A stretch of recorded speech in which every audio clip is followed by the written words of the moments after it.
দেখি দেখি, আপনারা একটু সাইড করুন।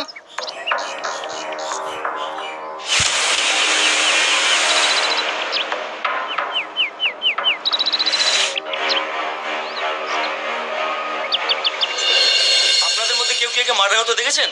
দেখে থাকলে বলুন। না না স্যার, আমরা দেখিনি। এই তুই দেখেছিস? না না, আমরা দেখিনি। স্যার। হ্যাঁ বলুন।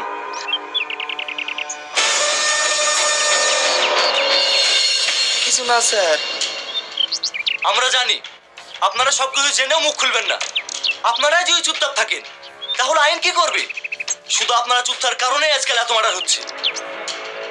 ওকে বাট আমি দেখেছি স্যার। তুমি কি বলছো স্যার? ও কিছু জানে না। তোমার কি মনে একটু ভয় নাই? না নাই, এইভাবে রোজ ভয়ে ভয়ে বেঁচে থাকাচ্ছি মরে যাওয়া অনেক ভালো।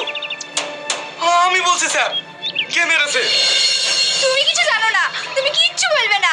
আমার একটা কথা শোনো স্যার, আমি সেদিন দোকানের জন্য মাল আনতে যাচ্ছিলাম, তখন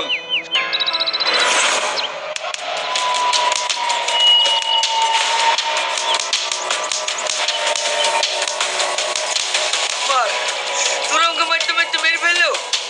আমি কিন্তু সই করবো না। তোকে তো সই করতেই হবে। কতক্ষণ করবি না তাও দেখছি। আমার জান থাকতে তো করবো না। কি বললি? জান থাকতে করবি না? জান না থাকলে তো করবি। তাহলে তোর মনের ইচ্ছাটাই পূরণ করে দিই।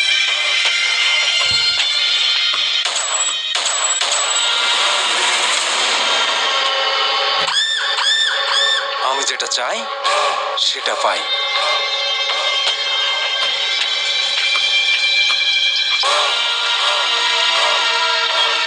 চাচা, তুমি কিন্তু কিছু দেখোনি। আর যদি মুখ খুলেছ,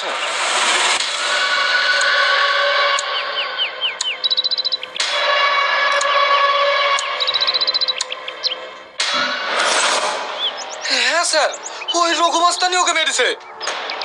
সাবাস, আপনি এটা কোর্টে গিয়ে বলতে পারবেন তো? হ্যাঁ স্যার, আমি পারবো। এইবার দেখুন আমি কি করতে পারি। কনস্টেবল, লাশটাকে পোস্টমর্টমে পাঠানোর ব্যবস্থা করুন। Okay sir.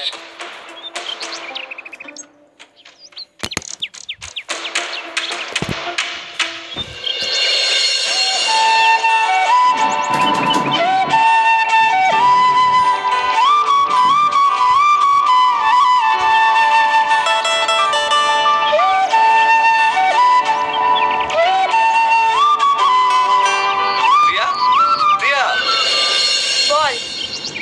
আর কদিন তোর জন্য অপেক্ষা থাকতে হবে বলতো? আমি তোকে সত্যিই ভালোবাসি। ভালোবাসিস? তাহলে আমাকে কি করতে হবে? কোথায় কোথায় যেতে হবে? হোটেল, রেস্টুরেন্ট, দীঘা, দার্জিলিং, কোথায়? দেখ প্রিয়া, তুই বিশ্বাস কর, আমি তোকে সত্যি ভালোবাসি। তুই যেটা ভাবছিস সেরকম কিছু না, আমি তোকে সত্যি ভালোবাসি। বিশ্বাস? আবার তোকে? আজকালকার ভালোবাসা বন্যার পানির মতো, যেভাবে আসে ঠিক সেভাবেই চলে যায়। পথ ছাড়, আমাকে দোকানে যেতে হবে।